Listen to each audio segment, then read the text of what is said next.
It was cool, right? Absolutely. He lost the USB, so we couldn't even put an episode out. It's right here. I found it. Don't worry. Man goes to me last week. Do you know when this episode?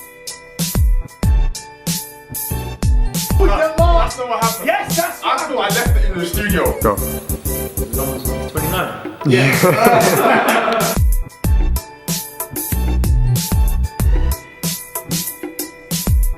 One, go. I'm Leon, this is episode 29 of the Unplugged podcast. Hope you enjoy.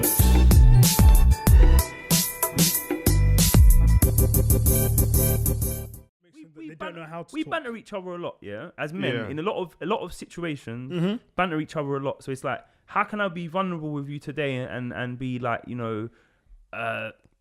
open myself or lay myself bare, and then it's just like that might be used against me in the future in banter. That's one thing. Yep. And then another thing is like, people don't know how to deal with this shit that they're going through. So then they just think that they're alone. Social media, everyone's living their best life and living their great life. But like sometimes people never get the option to just pause and look at like everything that you're doing. Like what's driving you to do this? What's driving you to do that? Like we wake up and you want to do this, but it's like, why do you want to do it? What's the reason? And so many people are doing stuff for external factors, not actually doing stuff to please themselves, to make this. Because you can simplify life. Like a lot of things that people stress out. I like that phrase. It's like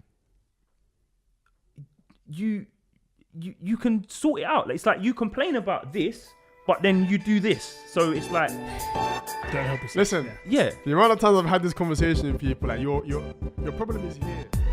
Yes, my name is Kofi and welcome to the Unplugged podcast, the place for all things music and lifestyle, where we know a little bit of everything and a whole load of nothing. Be sure to follow us on our socials and streaming services at Unplugged Podcast. And remember guys, it's 3 G's. Now let's get back to the show. Is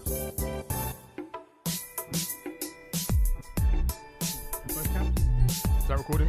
Yeah man, we're good. We're out. Alright, let's go. Episode 29 of the Unplugged podcast. Welcome back. My name's Izzy and I'm here with SBK Worldwide, aka Kofi. You dig? What's up guys? How you doing? And let me introduce our guest for this episode, Mr. Leon Lewis. Yes. Quick round of applause. Hey. Give a round of applause to myself. Yes, come on. How you doing?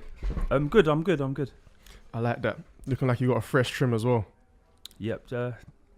Last week this is. It's holding enough. strong, you know. Yeah. Got it for the right day as well. The sun's booming today, man. Nice degrees. I'm ready. I'm ready for the sun to come and bless us for the good rest of the week. He's just excited for the carnival vibes. Don't worry about him. Yeah, man. I'm always excited for carnival, man. It's one of the best times of the year. Obviously, being West Indian and that, it's good. Do love it, and it just unites so many people. So, yeah, that's why I love carnival. But Where are you from, by the way? What country are you from? My dad's from Jamaica and my mum's from Scotland. Okay. Yeah. Carnival's not really a thing then, but. Is that Jamaican? I'm What are you talking about? No, it is. But Wrote me off. Carnival is this thing. I'm joking, but it's more for the other islands that play soca. What do you mean for the other islands? What I mean, it's dominated by more of the other islands. I mean, the listeners can pitch in on Twitter or wherever that they want to on this, but I mean, Carnival, yeah, there's loads of Jamaicans and they play dub, they play reggae, there's a lot of dancehall Jamaican culture. Yeah, of course. So Leo's trying to defend. He's defending his set right now. Strong. Pardon? Did you say it's dominated by the smaller islands? Not small islands, the islands that they are smaller than Jamaica because Jamaica's the biggest, bar Cuba. But yeah, they I would say it's more popular with the small islands, bro. Okay. I mean, it depends. It depends. I mean, from what I see, and the amount of people repping flags and that. I think if you're following if you're following the floats, definitely I'll give that to the sound other systems. Cool, you lot. I'll give that over to you lot, man. Yeah, I'll give you the technology. You lot have got the dub, the ska. You've got the the elite sound systems like by the fire station and whatnot. So for good sounds and whatnot. So it's good, but yeah, the floats. We'll call that a draw then. We'll call that a draw. You lot usually take the stage, so on everything else. Culture hub, biggest sport. Island, sport. Yeah. I mean, bar cricket, which is the whole West Indies, but yeah, I don't even know how well they're doing on that now. Like, who even watches cricket anymore? But yeah. I definitely don't watch cricket. Yeah. Yeah, man. But Anyway. Welcome. Thank you for having me. Thank you for inviting me down. Thank you for coming, man. This is a conversation that I'm excited to have. But before we get into that, we're going to start with the Unplugged questionnaire, which we will start with on every episode, which I stole from my favorite YouTube series. Can you be less blunt? I'd be more excited. I did. Let's be honest here. No, you did steal it, but so of course, man. Reinvent the wheel. Virgil Abloh steals, bro. Unashamed of that fact. So the first question is, what's your favorite word? My favorite word? Yeah, word. I said word. I'm just gonna say gratitude. Gratitude. Yeah. Why is that? I wasn't ready to be asked about that. I think it's just something that I guess out of all the words, it's probably gratitude and giving thanks is something I am drawn to the most on a daily basis. Yeah. Yeah. I like that. So how this questionnaire works is that it works opposing pairs. So what's your least favorite word? My least favorite word.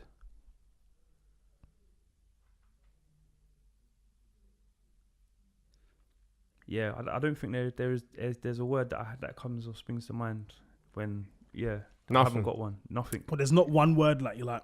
I'm gonna say nothing is the word because nothing's there. So that's the word. I'm gonna go with nothing. We'll ride with that. I found a cheat code. Yeah. So what excites you? What excites me? Yeah. Life. Yeah, life excites me. Daily basis, sun shining. Yeah, it's been a don't get me wrong, it's been a process to get to the place and space that I'm in now to say, that I'm enjoying life, but I've kind of learnt to enjoy the process of life, if that makes sense. Like I think previously I've kind of been fighting the ups and downs and just trying to look for either success or good or great moments, whereas like I'm more understanding of life and it's a process and it's more of a marathon than a sprint. Yeah, real for real. That marathon sentiment is especially strong since the passing of Nipsey Hussle. Yep. Rest in peace, man. So the opposing question is then, what turns you off? What doesn't excite you? Anything that's stagnant, really. Anything that doesn't move. Anything that's kind of just still in regards to like life and living, really. Yeah. Yeah. Okay, so what sound or noise do you love? I'm gonna sound. I should have watched some episodes and be ready for like these. The question the same every time. Yeah, every time, my guy. Every time. To be fair, I prefer when people don't have prepared answers. It's true because it's more raw. It's real. I know that it is the nation's favorite sound when like a glass bottle being poured, whether it's that glug sound. Yeah, the glug sound.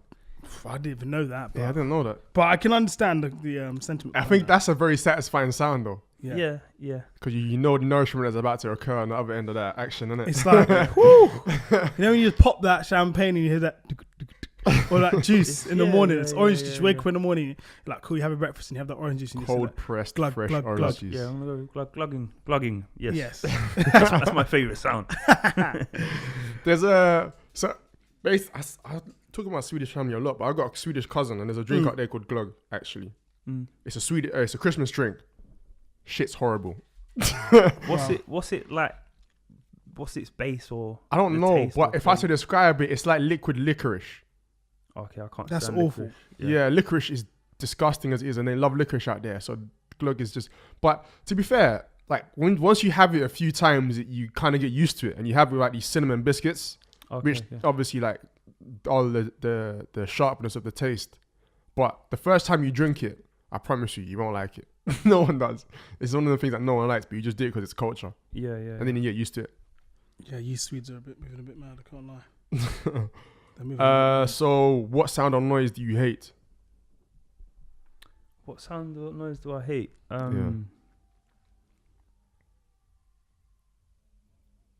Wow. Why is nothing coming? Nothing's there. What's there? A sound scratching, that I don't like. chalkboard. I don't like. No, that doesn't really. Someone said last week, when a knife scratches a plate, the sharp bit of a knife. Yeah. That is an annoying sound. You could even say drillings, bro. Like workmen doing drillings. Yeah. No, I'm gonna say conversation. Sometimes there's times when people are. It's probably not the best thing to say on a podcast, but no, just sometimes when people are just talking at an unnecessary volume, and in just a place that you don't want to really hear a conversation. So I guess people talking. Okay. Yeah. It's like talking on a silent carriage on a train. Yeah. Talking in a silent zone in the library, or. But at the same time, I do things sometimes like that, and not considerate to others around me. Yeah, of course. But I think sometimes people's conversations are proper inconsiderate, considering spaces and stuff. Mm-hmm. Yeah, I hear that. So next question is, what's your favorite curse word? My favorite curse word. Curse word. Yeah. We're unplugged here, so you can say what you want. You can curse for going forward as well in the conversation. You can curse if you want to. I'm gonna for the culture. I'm gonna say bumberclot. We had that last week too. Yeah, and that was just for the culture. That was just for the culture. You know what I mean? Yeah. So your least favorite curse word? Is gonna be cunt. Bang. But that's not for 100. Wait, but no, it's not because I hate the word cunt or that it does anything. I just hate everything around. Like if you were to use cunt, just the backlash that comes with that. Yeah. So it's not I'm saying that I hate the word cunt. I just hate all of the backlash and all of the stuff that comes with it. So you hate people's reaction I don't understand why cunt is like. You could be around someone and swear as be saying shit and fuck, and then it's as soon as you say cunt, it's like everyone's like, ooh, like, wow, you just knifed him. Yeah. Or like, yeah. Don't know, man. We've just put that emphasis on the word so much. That's what I was trying to remember when Hannah was here and was like, we should just start saying the word just to make it normal again. Yeah. And then she made us cut it at the end. She was like, she said the C word, she said cunt, and she was joking, and in a jokey way, and she's like, actually, guys, can you cut that from the record so I can't hear it on the next one? I was like, yeah, no problem, but yeah, no. I don't know, it's crazy, man, because it's just crazy how we're just conditioned and like, unilaterally, because school, parenting, they just say, don't say it. I mean, my parents never swear, really. Yeah. Like, never really now, or only now, like maybe an F word here when it sounds serious, or the S word when you forget something. But growing up, nah, not until about 17. They never swore, never said anything like that. Yeah, I so think, it wasn't in the vocabulary. It was only like start going to football matches or around my friends and start Yeah, and workplace as well. A lot of swearing. Where really? Yeah, because I've always, not always, but I've been around the sort of railway environment, so. Oh, lads. Yeah, lads. Traditional and get heated. The aggression comes out. Not even aggression. It's just casual, isn't it? It's part of the lingo. Yeah. Fair, just how it goes, right? Yeah. Are you comfortable with swearing in front of your parents now? You know what? I'm not, but I don't do it. But if I said like shit, it'll be fine because it's like an accident or whatnot, right? Yeah. But if I swore at my sibling, but then there's a different. No, there's a difference in story. Swearing at and swearing in a conversation. Yeah. No, swearing in a conversation is all right. To be honest, okay. I wouldn't use the C word unless I'm describing it or whatnot. But yeah, I'd be like, oh, you know what? That's a tricky one. I'm thinking about why I'm saying it. I've said it before, but I wouldn't like to use the word, and it would just be a spare of the moment thing. It would come out. I'd be like, I still. As far as I'd go, crap. It comes out when I speak to my parents. It comes out. But I always apologize. I always apologize. Yeah. It's I wouldn't feel sincere if I said it to my parents. Like, can't really do it. It feels weird. It's like I would never use the F word though. There's no way. I can use Caribbean swear words like bumperclot or whatnot. Like that's fine. Because my dad sworn in front of me. Yeah. But I've never done it in front of him. Yeah. But it's just like it's one of those things of like. Taboo kind of thing that when do you get to an age, with other things like alcohol, you get to an age, I'm 18 now, I can drink, calm, do you know what I'm saying? But then it's like swearing, is there an approved age of you being able to swear around your parents? Obviously it's a respect thing, innit? Like, but I think that's exactly it, because I think even no matter how old you get, they're still your parents, innit? You still got to treat them away. So it's like, but I think in front of my stepmom, I might have sworn once or twice when I was talking about something else. Like for example, Game of Thrones, I said, the episode was shit. Like, there's no point in watching it.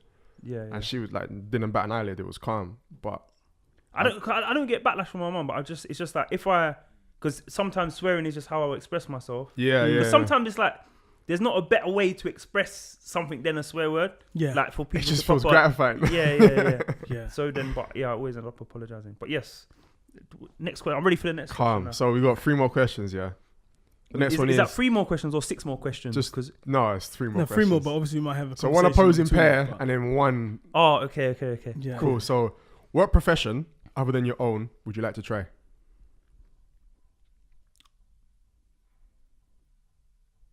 Boxing. Okay.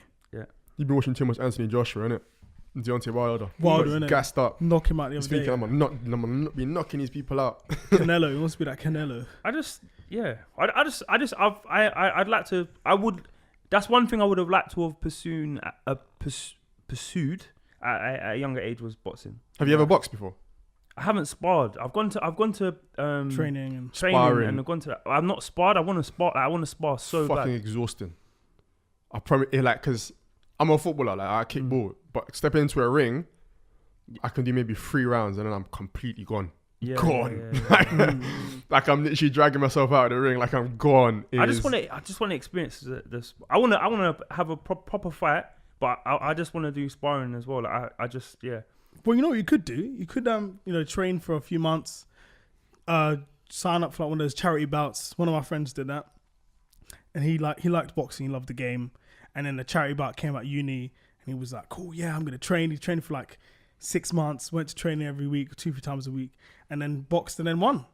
But the person that I am is like, I want to fight Anthony Joshua. Like I'm not. You want to go all the way. I'm not joking. You're not half measures. Like no half measures. No, I just like to be at an age where I can be like, I can pursue this and work at it every day and be consistent. Yeah. Because I think as well, it's about mindset and putting in the work and putting in the graft. Yeah. So you don't necessarily have to be the most talented or have it there. You could just just put the work in. Yeah.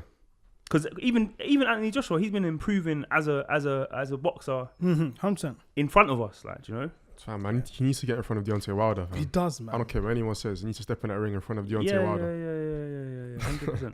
They're just moving soft and I mean, it's like my granddad used to say like, "Oh, boxing nowadays isn't as good as it was back in the day."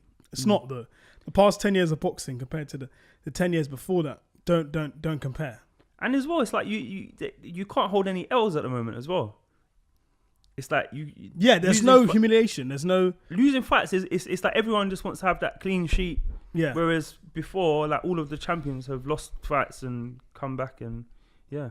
Yeah, it's true. But it's more. I don't know. It's more interesting. I guess if there's, I don't know, because everyone's not losing fights and then they're all avoiding each other as well. So it's just a bit stupid, isn't it? Yeah, especially in the heavyweight division. Yeah. Yeah, in the heavyweights anyway. Yeah, that's silly. People really. That's a middleweight. It's exciting me right now. I think it might be like Mayweather who's kind of set that as that undefeated. He set the blueprint. Yeah, but that's the thing though. He was more concerned about his undefeated record, I think, than he was about actually, dominating the arena. Because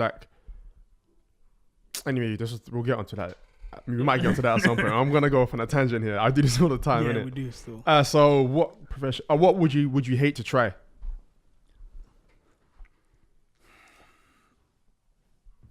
What would I hate to try?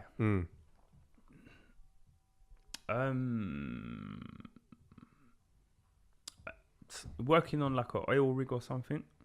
I don't know why that's come into my head, but there's certain jobs or certain fields of work where you're just in that work environment, and then you can't, like, once you're finished work, you can't go and do anything else. It's just like you're in that space, like in the military, until you have a day off. Yeah, or like the military. Yeah. No. I could never be in military. Could never do it. I wouldn't mind, to be honest. I considered that one thing. For who? Do you know why? I wanted to be a paratrooper so I could jump out of planes. That was literally my only motivation. Then go, just... Yeah, but like, skydiving, I wanted to actually jump out of a plane, like not like have a man attached to your back and do everything for you. Like I wanted to actually jump out of a plane. I'm sure you can, do it yourself, but obviously then you got to find the guy who's going to drive the plane and whatnot. But if you wasn't actually like, I don't know, when I watched like American Sniper, I've seen it. You've seen it. Great film. If you wasn't actually killing people, I don't know. If you were doing something else, I can't even say animals as well. But like hunting wild deer or something. It must be proper satisfying, like just the adrenaline rush as well. Jumping out of a plane. I'm actually going to say to take somebody out, but I'm saying I don't want to kill no one. I'm not saying that I want to be out here murdering people, but I'm just saying like Yeah, I don't know why I said No, that. I see Maybe why. shouldn't have No, said I know that. what you mean. I see why. I think we are getting that, yeah. There are killers out here, and there are people who Have you ever done paintballing? yeah. Bro, it's Have you great. have you ever lined up a shot, like just waited, just Yeah, of course. I'm back and you popped yeah, him. that's it's satisfying. So that's what for me. That's what I'd like to do. So maybe I should have said paintballing. I would like to do. I mean, yeah, bro, we Professional play violent football. There's professional airsoft. You know, have you seen airsoft? No, That no, hurts no. as It's hell. like it's Oh like my a gosh. it's basically BB pellets, but they've got like these they're basically souped up these guns and shit to be like mad powerful. So you can lick someone down from miles away. Well, not miles away, but obviously from a long distance. You know, like normal BB guns, you fire it and it falls down after like 10 meters. Yeah. These things will hit you like 50 meters away. Yeah, Like- it's ridiculous. Yeah. They have a whole. Okay. They have like championships. There's a whole league. There's a whole like organization. And what do they shoot each other? Or is it more like No, target? it's No, people, they shoot each other. Okay, So it's okay, it's like team deathmatch, You basically. put a bit of armor on, Yeah, and but if you get hit, but the obviously scars you put your hand up are and the walk out worst like things you ever. painted. Like they pierce. They can like pierce your skin a little. Okay. And like, so, but they've, that's been around for a long period of time. Like I had known a few people at school, like, yeah, I'm going airsoft, and I was like, what the fuck is that? He's like, oh yeah, man, there's an airsoft and shit. I'll show you my guns. I was like, what guns, bro? And then, Do you know there was an airsoft shop in Brighton? yeah, bro, there's one down the road. There's one in Archway.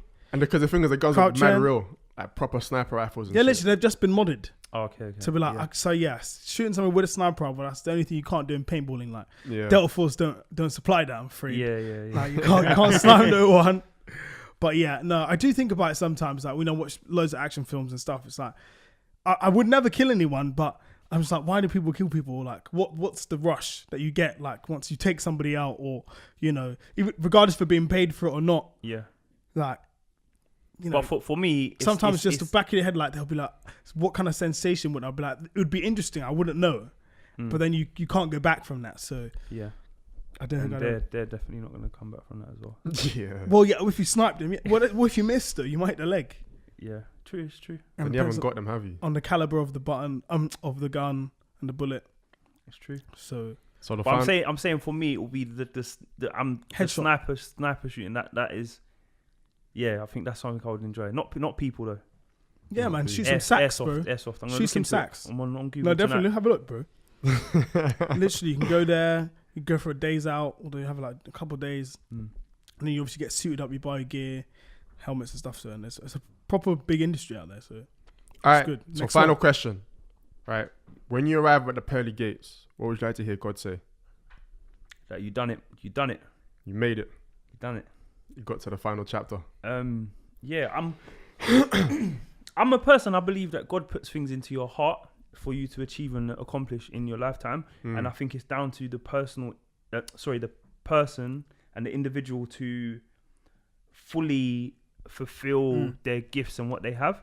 And I don't feel like people are born gifted and just go into the, like, it does happen for some people and they do sort of fall into something, but I think for some people they kind of have to find their path and be making the most and be making a difference. So when I get to the pearly gates, I'd just like to to know that I've fulfilled what I'm meant to be doing while I was here on earth, because I think like there are a lot of people who in their time on earth make no difference to the earth at all. Like it's just in the I don't know, it could be 60 years that they're here or 90 years. Yeah. They haven't really impacted or made a difference. In what the way planet. though? Like you mean to wider society or just in any way? Society to individual. I just think for the I think broader than humans, because you could make a difference in the animal's life, but just making some sort of difference. Because I feel like you can make a difference in people's lives. For example, if you have children, you've made a difference, but you wouldn't say that someone who's had children can have a similar difference to someone who's like Elon Musk or someone on that level of but it's having that, like, everybody is not going to do it, and everybody it's not going to happen for, but I feel like there's people who have had things in them that, you know, it was themselves that held them back from fulfilling or being their full potential or reaching that whatever that is. So I guess for some it's going to be less impactful than it is going to be for others, but I think it's just just having, like, making some sort of impact on the earth. Okay. Having children to me is not like, I was going to making say a that it's difference.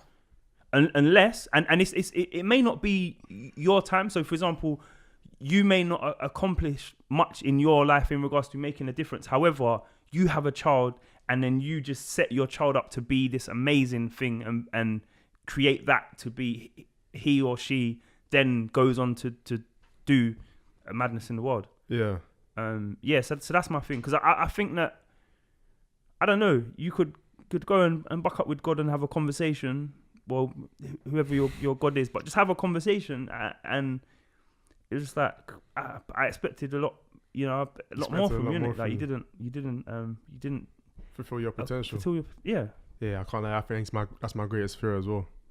Because I feel like it's all down to individual choice of actually, stepping outside of your comfort zone, trying new things, trying to be the best possible version of yourself. Yeah, that comfort zone is a massive thing though. Like it's a big problem in like today's society, especially with the whole obviously social media, and everyone wants to look the part, but we're never really stepping outside and experiencing what it really is to be alive. Yeah, you get what I'm saying? And it's like, go on. I think a lot of people want to look the part, but a lot of people don't want to be the part. Like what it takes for majority of the people who have come to success. Like everyone wants that. I know a lot of people are speaking about it now. That instant gratification and that's what Instagram's done, boy. Just on Facebook. Success. Like it's just like, oh, I want to be successful, and it's like, what do you want to be successful in? And it's just like, and it's just about having fame, having clout, having money, having finances. It's like no one's like, it's about passion. It's like, oh, I love this. I want to be, the greatest photographer or the greatest painter or skateboarder or something. It's just everyone now is all about the gold at the end of it. And I think for a lot of people, majority of successful people, it's been them pursuing their passion. And some of the biggest people, they didn't actually ever think they were going to be at the level that they are. However, they just grinded on what they had available, and it's just led to where they are. Like Steve Jobs never felt he's going to be Steve Jobs and build all of the things that he's created. It was just a case of like, I'm on my grind. Like this is what I'm passionate about, and we're doing this. Yeah. He's like, this is what I'm doing. I'm going to do it as best as I can. Yeah. And I think it's what president is it? Mr. Lincoln. Is it Abraham Lincoln? I think it's an Abraham Lincoln quote, but it says I think it's the best thing about the future is it comes one day at a time, and I think for me that is a very impactful way of looking at the future. Is that you have that day, you have tomorrow to make the most and to kind of like pursue whatever it is that you're doing. Yeah. And I think a lot of people, they don't pursue anything in their day of a future. Yeah. You're saying they don't live their days like it's their last. It's like people who are really. I know it's a cliche thing to say, like about the whole, every day you've got to live it like it's your lot. Yeah, but I see it though. You should live it like, should have that urgency to be like, oh, what if I die tomorrow? Or like, my life could end, or my life could change. And I think a lot of us take life for granted. No, like, we do. You wake up and it's like, I'm breathing today. I've woken up out of my sleep. Like, how many people don't wake up out of their sleep? How many people don't even and get how to many go to people sleep, are? Yeah, it's just. So I don't know how we've got here off of this question, but this is what we do though. Yeah. It's unplugged, really. Yeah. So the man talk, how does that fit into what you were just talking about in terms of your passion and because that's where we met. Yeah. So Leon, along with Terrell Lewis, has a. What would you describe it? Yeah. What would you describe the man talk as? It's a platform to inspire impactful change through conversation. So whether it be content on the social media or through events or like we're going to go into sort of other fields as well. Yeah. But it's just basically having a positive impact through conversation. So whether that's someone sharing their life experience and that affects somebody and allows somebody else to feel comfortable in their situation, and it's just about empowering men. I feel like, we felt like there wasn't a space for men directly just to be empowering men in all fields, because I think like on social media currently there's a lot of segregation. So if it's like business or entrepreneurial stuff or fitness or finance or mental health, they're all in their own fields. There's nothing that's kind of catering for all, but they're all kind of are interlinked and all affect each other. So it was just like, we just thought it was something that was needed. And for you, how did that like concept come? Like, what was it about that you know, what sparked it in your mind that this is something I need to do? Finding out early last year, I found out that suicide was the leading cause of death in young males. Yeah. 2 years ago, 2 years prior to that, I went through depression myself, and I was feeling suicidal, and I didn't want to take any action on it, but I was just feeling suicidal. Life's long, don't want to be here anymore. But can you talk about what was happening at the time to make you feel that way? No, I couldn't put my finger on it at the time. Like, I was just going through it and hoping it was gonna like miraculously shift one morning when I woke up. And my favorite place was sleep, because that was when I was away from everything. Do you know? Mm-hmm. And yeah, it was reading a book which shifted, and it wasn't something I was planning on or looking to a book to do, but it was reading a book that shifted everything in that. And then it was just like finding out last year that suicide is the leading cause of death in young males. I didn't know that fact. Yeah. So even if I knew that fact when I was going through what I was going through, it would have kind of taken the burden off of me a little bit, just to know that it's a common thing that a lot of males must be struggling with. That. I was going to ask you that as well. How do you think, if you'd known that fact at the time, would you have acted differently, or would you have had a different perception of what was going on? Or even I might have been more scared about the situation I was in, because I'm like, oh shit, like this is a leading cause of death, so I need to now take some sort of action and do something about it. So yeah, and I just think it's about having conversations. Like males, we don't really have a lot of space that we can have conversations and be vulnerable. And I've got a bit of a chesty cough at the moment. Yeah, do you, fam? Just want to apologize to the listeners if there's some like weird noises and stuff. But yeah, it was. What was the name of the book you read? It was Charlemagne the God's book. Black Privilege. Black Privilege, yeah. I still haven't read it, man. And I read it out of curiosity, because I was like, what's Charlemagne the God gonna have a book about? Like, that's gonna. And then I saw that the reviews were really good for it, and I was just like, how is this book gonna be good? Like I just couldn't see it. And then reading the book, it just shifted loads of things for me. It was like it gave me all of the questions that I needed to ask, and then also gave me all of the answers. Was that like your first foray into like quote unquote self-help? No, before that, when you read reading? I had read The Secret. I had read The Power of Now, and that's a good book. I'm like going through that at the moment. And it is a good book, but at the time when I needed it, it didn't help me. So I didn't. I'm just saying that, you know, a self-help book. I'm like, I need help. I'm gonna go to a self-help book. I think it's a big thing, especially with those books. It has to be a thing of right place, right time. Yeah. I think that's with every book. Or you read it and you go back to it. Like, I read half of it, and now I'm gonna go back to the rest of it. And like, I've read a few other books as well.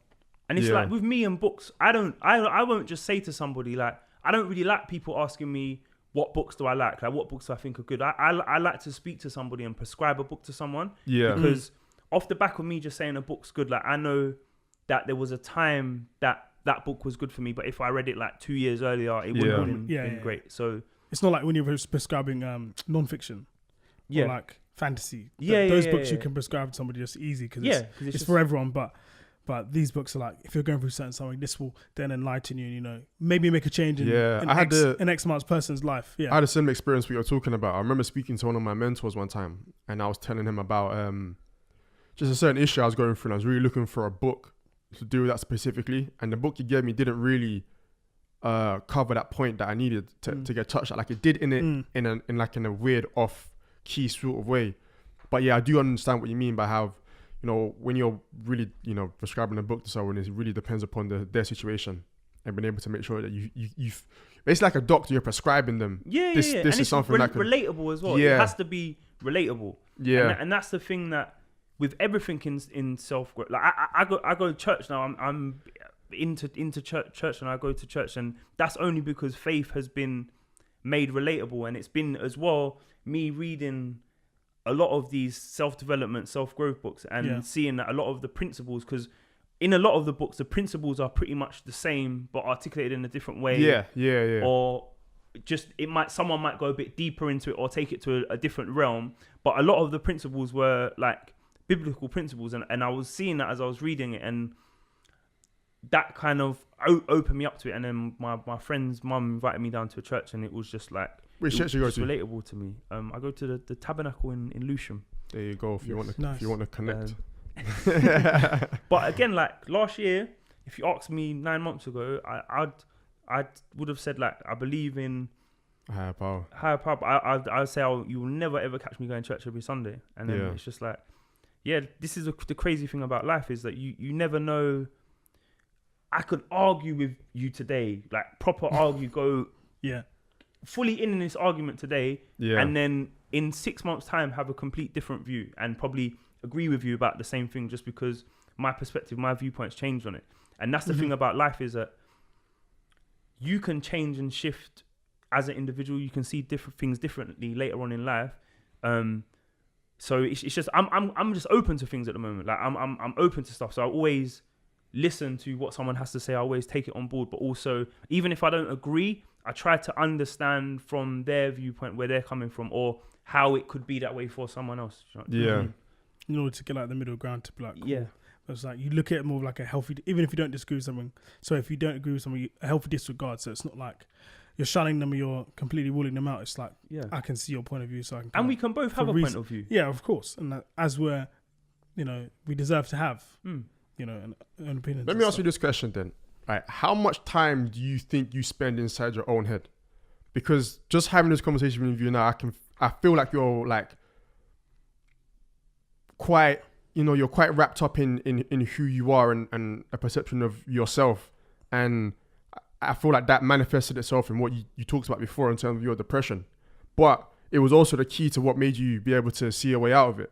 So do you feel like you talk to yourself a lot? Or like how is that dialogue between you and yourself? I guess it's just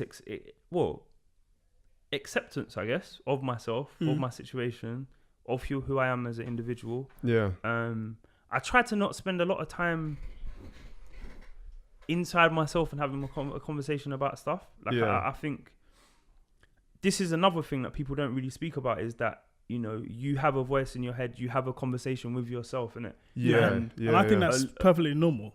A lot of people don't speak about like you have a voice in your head and that you are going to be communicating with yourself and having a voice. So even when you guys are listening to me, you're going to be having a conversation with yourself about the conversation that I'm having with you. And it's just like that negative talk that a lot of people have with themselves in regards to like self-doubt and insecurities and everything. It's like a lot of people have no sort of external person telling them that that's okay, or even just trying to shift the kind of conversation that they're having with themselves. Because a lot of the time, I spoke earlier on about people reaching their greatness, but a lot of the time it's just because people have crap conversation with themselves, with their self-esteem, like just self-doubt. And with majority of things in this life now, it's like if you can't do it, you either accept it or you learn to do it. Like you like it's like that. Like a lot of people it's a simple situation, fighting things. But it's that simple. And it's like I don't want to hear like even you speaking to yourself. I don't want to hear you in your head telling yourself every day, I'm not that great at this, or I'm not that great. Or it's like you need to either accept it, get over it, accept it. That's who I am, or you need to put the work in that area. So what do you think it is that stopping people from being able to accept that? Like you said gratitude in the beginning as one of your favorite words. Yeah. Like, why is it then that people find out that concept hard to deal with? Or what's been the sort of... For me, reading loads of books, and again, reading isn't my thing. Like I listen to audiobooks, so I listen to Audible because it works for me. I'm able to fit it in and to be to take stuff from books. And for myself, even that, at first, I started reading books, and it was like I'll get to the end of the page, couldn't remember what I was reading. Go back and do it again.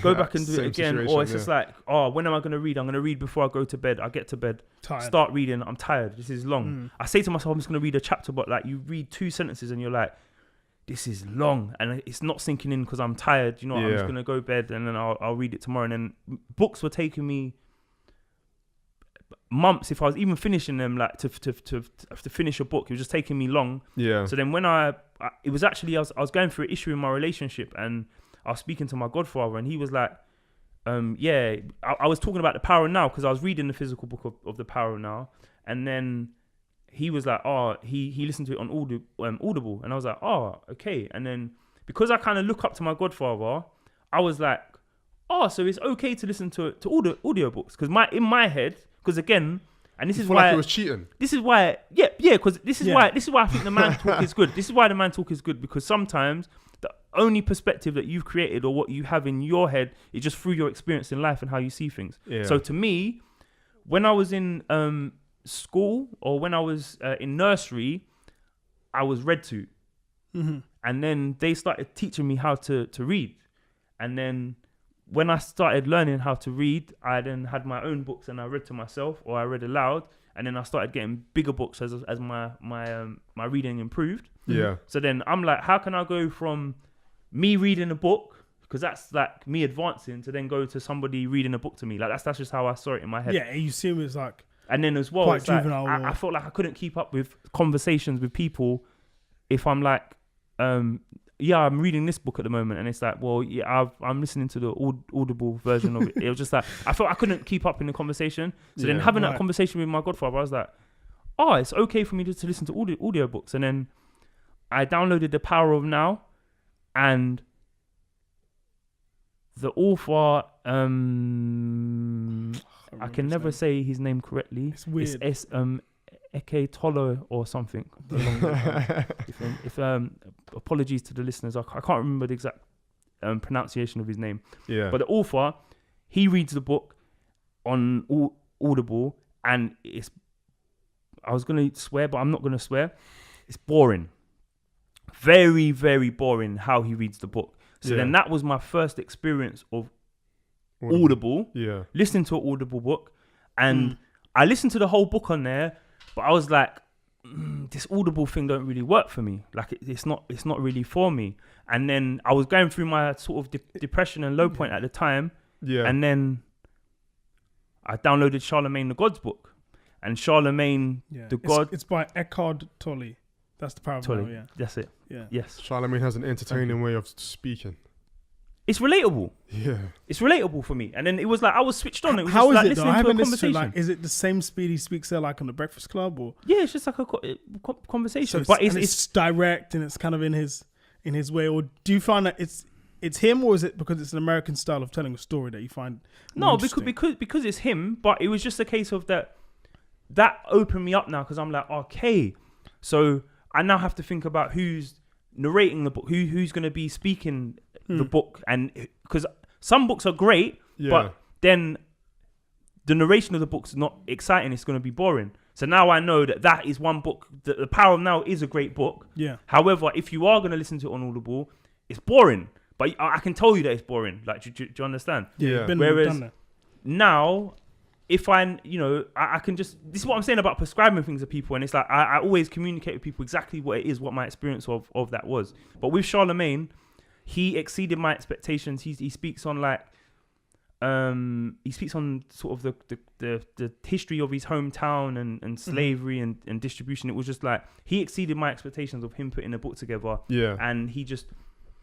There's so many things he speaks on about it in the book that it's kind of hard just to put it in a few sentences, but it's just like some of the things that sort of stood out for me was just a lot of us go, for example, you guys do a podcast, your podcast is great, but there's probably someone at home that's watching your podcast and like, it would be great to do a podcast. Like, let me start a podcast. Yeah. And I'm not trying to say to you watching at home or that you shouldn't start a podcast and you're not, but you have to have a passion and a purpose for you to do a podcast. You can't just do a podcast for podcast's sake, if that makes sense. I can attest to that fact. Yeah. So it's harder than it looks. It's just way like harder. And consistently as well. Yeah, Charlemagne just says that as accountability. Like there's so many of people who he knows who he wanted to himself become a rapper and do the whole rap thing. Yeah, and I remember him talking about that on his podcast actually. Yeah, that's not your skill set. He's like fuck that, like forget that. No, like, and then it wasn't until someone said to him, like fuck that, like, that's not where your talent lies. You're a radio presenter. That's what you need to do. That's what you need to focus on. Yeah, but there's too many people who aren't. I've gone off on a tangent. No, it's still relevant, man. It's still relevant, my guy. Yeah, so that was one thing I took. So in my life, I kind of reflected and I was like, oh, there's so many things that I'm pursuing and I'm not actually pursuing it for myself. Right. There were a lot of things that I was doing just because someone said, or I might have done something and been all right, and then they're like, oh, people are like, yeah, you're good at that. You should do that. And then I kind of continued doing it, but then it was just like it wasn't fulfilling me. Like, so you was doing it for them rather than yourself. Yeah, and I got lost in doing things for other people as opposed to like pursuing a passion, and that's what it was for me. And then as well, my viewpoint has always been like, if it doesn't make money, it doesn't make sense. So a lot of things I would do was just to make money. So if it weren't making money, I wouldn't do it. But then I've realized the power in, you know, collaborating, doing things for free, and actually working on your passion as opposed to just doing something for money. Yeah. And you'll actually get further in, like Charlemagne words as putting the weed in the bag, like just working and focusing on what you're doing now, and as opposed to making this big money that you're going to make at the end. So a lot of people focused on like, you know, I want to make money, so then you don't actually go through the whole process and then closing down doors. Yeah. Another thing he speaks on is being open to making new friends. Sorry about that. That's right, bro. Yeah, making new friends. He talks on DJ Khaled and Drake and that whole no new friends thing. He says he likes the song, but the whole concept is a load of bullshit. The amount of time people have sat in that chair and said they're on the no new friends vibe is actually surprising. Yeah, it's yeah, and I've always that's always been my viewpoint. I've been like, yo, I got my circle. I don't need what do I need friends for? And you can't trust people and blah, all of these things. And then yeah, it wasn't until reading that book that I kind of had to step back, and he gave me a different perspective, and just saying that, you know, so many doors have opened through new friendships that he's made. And if you're in a friend group where you're still speaking about who's the fucking best rapper and having these same old conversations, who's gonna win the Premier League this year and blah blah blah, like it's fine to have these conversations. Like, don't get me wrong, but if that's the only conversation that you're having in your friendship group, then you need to like shift some stuff up. And it's just like Facts. Like that. So it's like, I realized that in Charlemagne's book, in reading it and going through it, is what I realized in my life, that I was stagnant. And that's what got me to be to my depressed place, was that I was stagnant. So at work, I got promotions and I'd been successful in certain areas in my life, but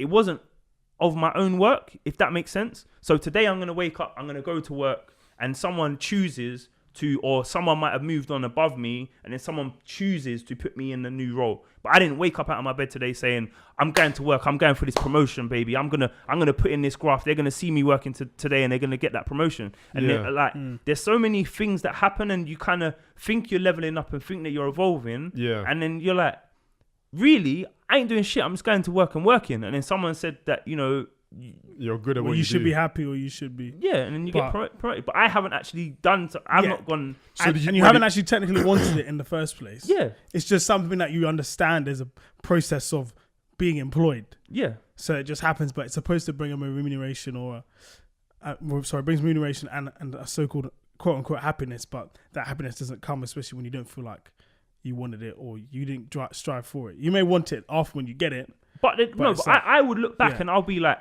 I'm doing fucking great. I've been promoted 3 times in the past 5 years or something like that, and it's just like. So you're saying it just meant nothing to you?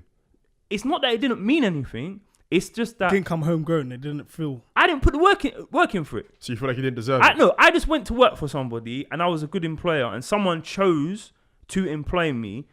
To promote me. Yeah. But I wasn't going to work. Waking up on Monday morning saying, I'm going to grind and put in the work to get a promotion. So you didn't have that spark. So over the years, if I'm thinking in my head, I'm like, yeah, I'm doing well. I'm evolving. I'm getting better because I'm getting promoted in work. But in hindsight, all I'm doing is I'm just in a raft, going with the current of life, and that's just what happens. You're gonna, if you go to work every day, and you do a good job, if someone else shifts above you, then you're gonna get promoted. But that was it. But then if I look back and I'll go, oh yeah, you know, I was doing great because I was promoted, and it really wasn't that. So I just kind of had to shift up my thing and be working and putting a graft in because, like a 9 to 5 doesn't fulfill me. Like I've realized, and again, it's been through reading books, but it's about pursuing a passion.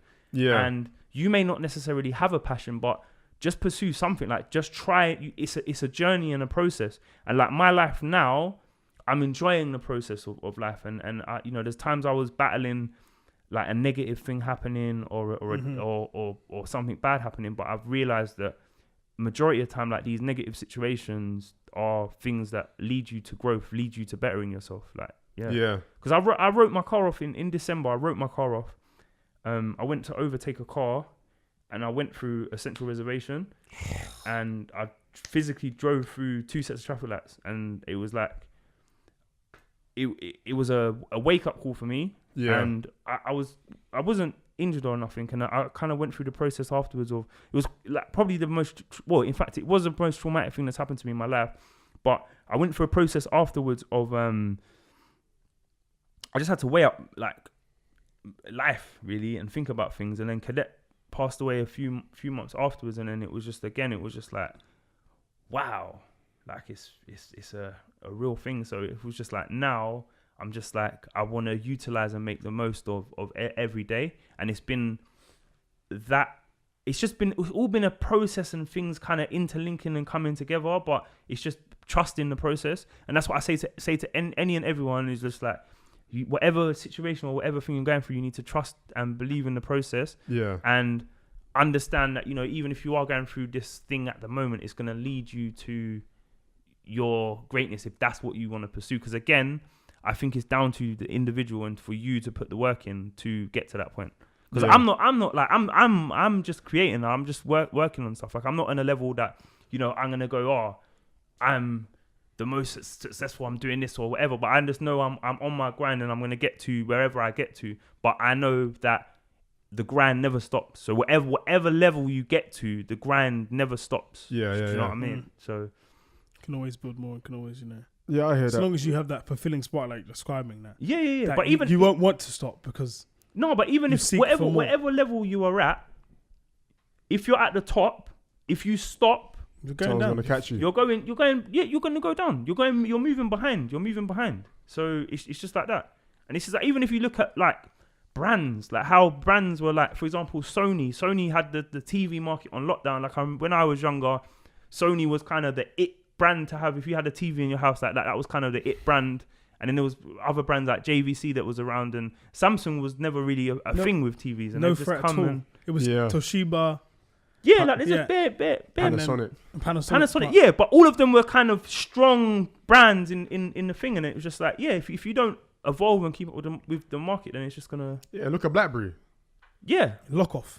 They're actually closed now. Yes, literally. Yeah. They make phones for security, and that's it. So they make like stuff like MA5, blah blah, really encrypted, high encryption phones, but there's no public phone. That they shut the public service down. Yeah. So you talked about Black Privilege and The Power of Now. What other books? Again, you know what I mean. I don't want to talk about books, so I like to prescribe my books. What books help you? Specifically, not us, specifically you. For you. And what other books do you gravitate to? If we're gonna talk about business, money. Napoleon Hill, Think and Grow Rich is like a staple book. Majority of the successful people have read that book. Rich Dad Poor Dad's another book in that realm. Don't just quote books. I want books that you've read and you thought, right, this is I'm using this. The most impactful books for me. Yeah, and they've made a considerable change, or not even considerable, but they've just made you, like you said, steer in a different direction in more positive light. Charlemagne the God's book, Black Privilege, that was definitely majorly impactful. Gary V crushing it. That was just impactful regarding like with me building up my photography and just how I view sort of any business now that I do. Like Gary V crushing it. That's an amazing book. Regarding like if we speak about like self-help books, like I took a lot from like The Power of Now. I took a lot from like The Secret and reading The Secret and that whole law of attraction concept. But I can't remember the author's name, but The Monk Who Sold His Ferrari. That's a really good book. I've never heard of that one. Yeah. Sounds a great title though. Yeah, it's a good book. It's a good book. So that's more based on, I would say, self-development, self-exploration. If you're on the journey of going to getting a self-help book, like in regards to the realm of the self-help books, I felt as though that was the best for me, just regarding like how a lot of us view material possessions and material things to be success and to like lead to happiness. But I think in the Monk Who Sold His Ferrari, they speak about sort of it's kind of more like sort of mindfulness and just a few. Is that the title of the book? Steps. Yeah. Okay. So yeah, it's incredible title, right? Yeah, I thought you were describing the author. It sounds really good. So where are we at? The Monk Who Sold His Ferrari. Regarding, yeah, I would say Think and Grow Rich is definitely in there as being an impactful book for me. Okay. Like I said it earlier on, but I'm not just quoting books. Yeah. Because I mean, I've read a lot of the big titles as well, but nothing has really. Rob, if you want to think of, like, look at finance, I think his name is Rob Moore. He's got a book called Money. It's money. It's the main title is Money, and then it's got some sort of subtitle. But that's an amazing book and breaks down like money and the viewpoint and the importance of money, and just like how a lot of poor people or people who are not good with finance see it as that, you know, it's the rich in the world that are keeping the poor, and that, you know, money is almost a bad thing. Yeah. But in fact, you're just not good with money. Like that's what it all boils down to. So even if we gave you £5 million today, if we come and saw you in 5 years' time, you probably wouldn't have that, because a lot of us, we live above our means all the time. So it was like the more money you get is just the more money that you spend, and we're in just the whole consumer thing. So yeah. I said this on a podcast previously, that there was a statistic that said that we spend on average 125% of our net worth in your lifetime. You spend 125% of your net worth on average. It's crazy. Yeah. So that was a impactful book. If you want to speak about like training and mindset and working on yourself and like development, I don't know if you're going to do like gym and stuff. David Goggins, Can't Hurt Me. Oh, that guy's a fucking beast. Have you read the book though? I haven't read the book. I've read like excerpts of the book, but I've watched a lot of his interviews. He is fucking crazy. So obviously you said that, because I was gonna big myself up. I've done a half marathon on Sunday. Bang. Hackney half, yeah. Yeah. An hour and 36 minutes for all of those that are interested in time. But, he inspired me. Like, he's a beast, as you were saying, but I've done, obviously, like, you follow me on social media, so you see that I run like daily and have that in my, but that's down to really reading his book, I'd probably say, like, just having that inspire and not having. I think he ran 100 miles in a day with no training. He just thought, fuck it, I'm doing it, and just turned up and he ran it. And by the end of it, man fucked up his shins, his feet, everything. Like, he taped his leg to. Yeah, he's literally taping his leg together just to finish it. Wow. His shins were like broken. He had to tape them up. Like, it was mental. So when I tell you he's crazy, I'm not exaggerating. He's actually mad. I need to check this out. Yeah, I've heard of him, but I haven't really. Yeah, delved into his stuff. His book that definitely leave you thinking, I can do more in life. I liked it. There's no limit. Yeah. That's a good mix so far. Yeah, there's probably a few more titles, but yeah. But again, this is the power of Audible, because I'm able to fit it into my life. So when I've been commuting to work, or if I've had spare time or gym, or I forgot my headphones today because I was annoyed, so I could have like listened to a book on the way here. So it gives you that freedom to do so, because I couldn't sit on a like I see people doing it all the time, and that's cool. It works for you. It's fine. Not discrediting you, but I can't do that. I couldn't just sit on a train and be reading a book. Like I'll be hearing all these noises and stuff and be looking around in it. Like for me to focus and zone. It's hard though. I can't lie, especially on a loud underground. It's hard. Like when I whip out a book, sometimes it's like really have to put my focus, and I still actually have my headphones in, and like on a certain track at a low level. I don't understand how people listen to music. And I just have it at a low level because the music isn't for me to even listen to the music. Out the noise. It's to block out the noise of the actual train. And then you switch off to the music and just focus on it. Yeah, I can only do that if I'm listening to music that I know very well, or it's that's classical, what I'm saying. I usually have classical music, because if I know the music very well, I don't need to listen to it anymore. I feel it. I know what the beats. I know what patterns. It's not going to excite me. Okay. Or you could listen to like bamboo white noise. I find that when I'm trying to focus, right, when I'm at work, when I'm working myself and doing stuff, is I listen to bamboo white noise. It was literally just the sound of water trickling down a waterfall. Okay. And literally just. Is that one of your favorite sounds? Or? Do you know what, right? That got me through like university, right? When what we used to work, how we used to work in uni is like, everyone wanted to be social at the library or whatnot. Nah, even you wanted to be social. Whoa. Even when I was at home though, and I couldn't focus, right? Yeah. If I hadn't gone to the gym today, I couldn't focus or something like that. I'd put that on, and then that would just get me to zone out, and I'd be able to just type away. Okay. When I had to write something, because it's just very still. It's the same sound. It just keeps you going on over and over again, and it's just bamboo white noise dripping. Or you can have white noise from the TV. Just anything, any white noise, just any background noise that just stays constant. It's completely the same. Yeah. So even people talking in the background, as long as it's exactly the same talking, same level, same height of volume.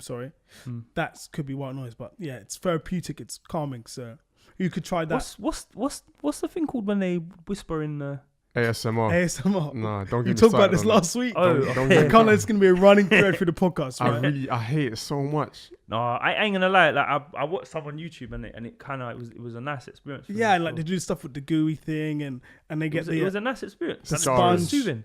But it made me cringe. It just makes me cringe. Like, this guy's weird, man. Yeah, like I'm just there, like this needs to stop. I mean, some people do absolutely love it. Like, I know that they watch it in the car or on their phone or something. They need help. I'm like, I don't know what, but fair enough. People just so look, I see it in younger kids too. They like, because ASMR's all over Instagram. Yeah. And Snapchat is one of the biggest things that there's an ad that comes up at least every 5-6 ads, which is ASMR or something like that. For some of these kids, it's like, they're just watching it and just put the headphones in and just looking at somebody just scrunch up a soft sponge. I like the stroke in the mic one. That's nice sound. But yes. Anyway, what are we going to move on to now? No, I want to go back to the man talk. Right, the man talk. The man talk. The name itself was curious to me when I first came across it, because, I mean, we're all familiar with the phrase that men don't talk. Yep.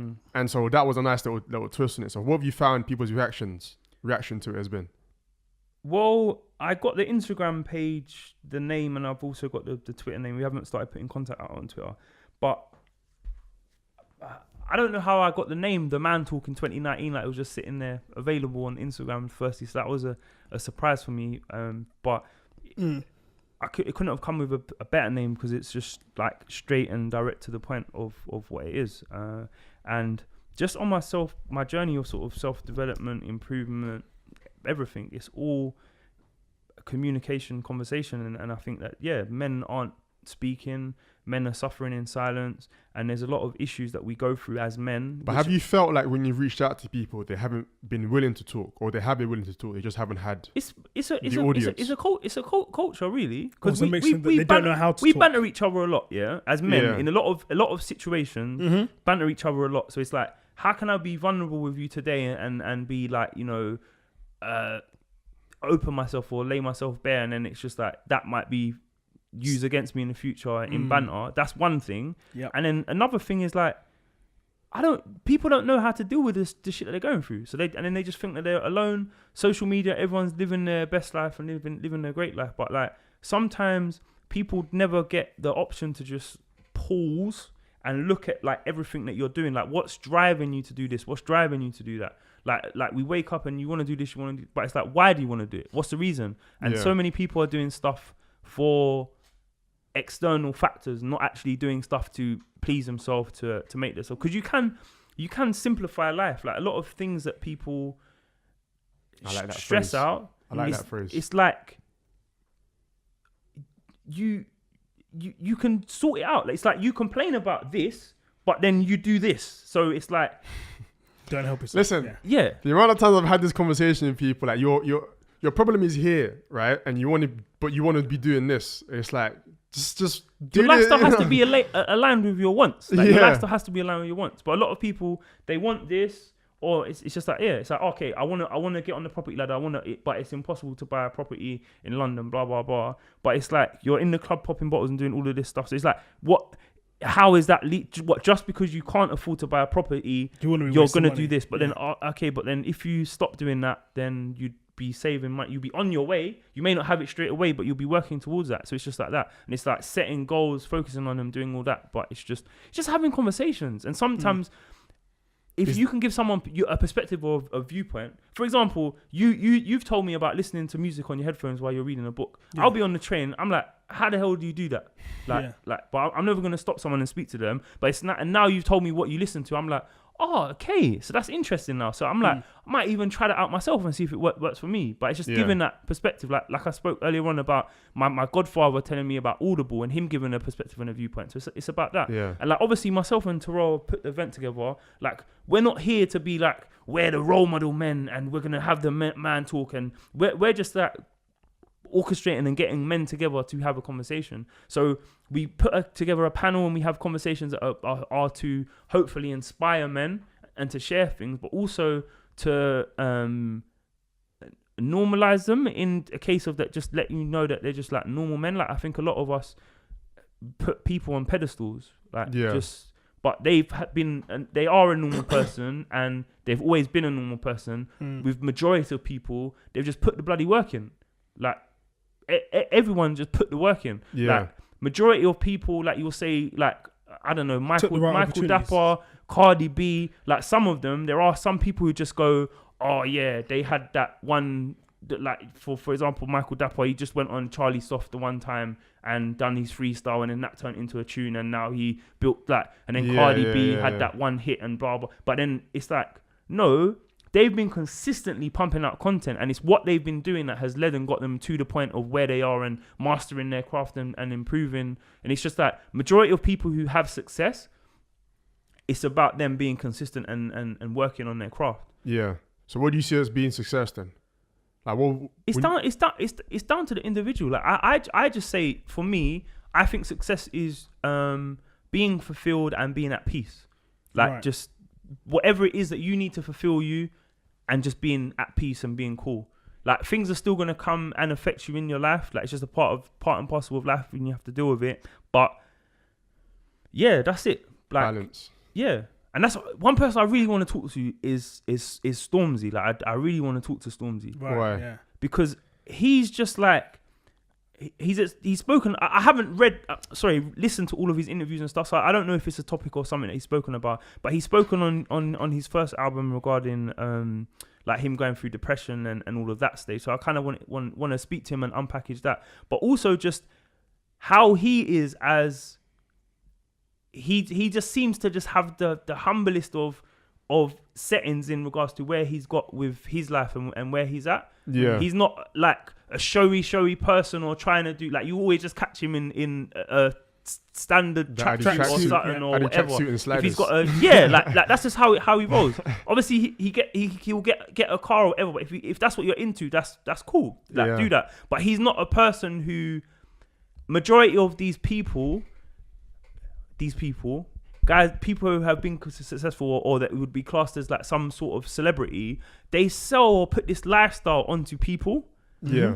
So it's like people idolize celebrities, and then that lifestyle is kind of like, that's the lifestyle that I want to have, and that's what I need to have, and then that's what people aspire to achieve and want to accomplish. And I think that's why, like, culturally, like with rap and hip hop music, we just, it's non-stop material things that are promoted in like brands and clothes and cars and popping bottles and blah blah blah. So I think a lot of people get caught up in a trap financially, because it's just like, well, I can, if I saved the whole paycheck, I could afford those shoes, or I can go to the club and buy that bottle, or I can do that. And then it's just like, that's not advancing, the people as individuals to better themselves. But I just feel like Stormzy I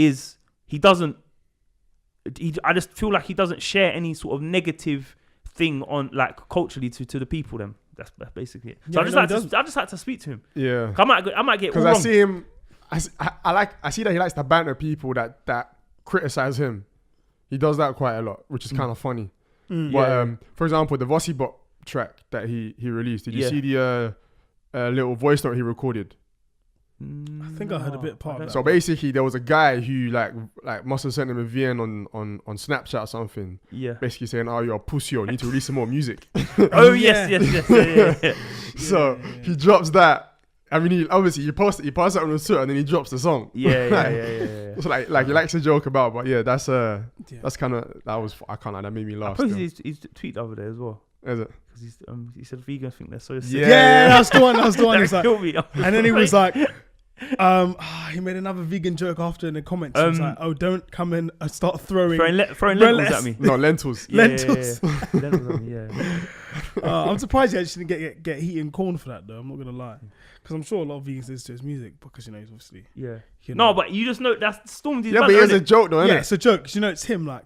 But with the current state of everything so sensitive. Oh yeah. But 100%. He's the UK's kind of sweet man, but humble character, so we can kind of let that slide. Would you put Stormzy in the no, sweet not man sweet category? man, but I think what he's trying to say is that he's a nation's sweetheart. He's a nation's sweet, like Beyonce is like a nation's sweetheart. Everybody loves Beyonce. Most people, bar Taylor Swift fans, but yeah, everybody loves Beyonce. But everybody loves Stormzy. He's like that upstanding guy that, like you said, that people like. So he's not really gonna, unless he says something really, really, non-PC or the wrong way, then people let it slide more. So if say, I don't know, maybe if like Young Bane or someone said that, then he might come under more fire, or if it even got that big. But I think he always, more time, Stormzy always shares banter. Any like when he always he's always come from banter. He was like all of the when he was really pushing in the early days, the murky hashtag. He would just drop banter about football teams or about individuals or whatnot, and people accepted that, and it was really funny stuff. But I'm gonna go back to the man talk. That's back to the man talk. But so, that's what it's about. It's just making a difference, and we having a panel that inspire males, and also just making them normal, understanding, and taking away from an individual of like, this is what they've gone through, understanding that a lot of people who have reached some sort of success have gone through hard stages and bad stages, and it's just like that. It's kind of just, that's what I want to take out of people's stories. Is it's not just, oh, you're successful, it's so great for you now, like what, how, like it's like, no, like let's talk about how you got here. Let's talk about the hard times, like that's gonna actually impact people and think like, raw, I thought he'd be happy. Or is there anything you wouldn't touch in the man talk? Like, is there any topics that you wouldn't, like you try to avoid? No, not really. It's just if it's something that's gonna be progressive to the rest. Beneficial to men. Like we don't really have. Yeah, there's just not really the space to do so. And there's also the people had the opportunity to also share and tell their story. And that was powerful. Like it really was.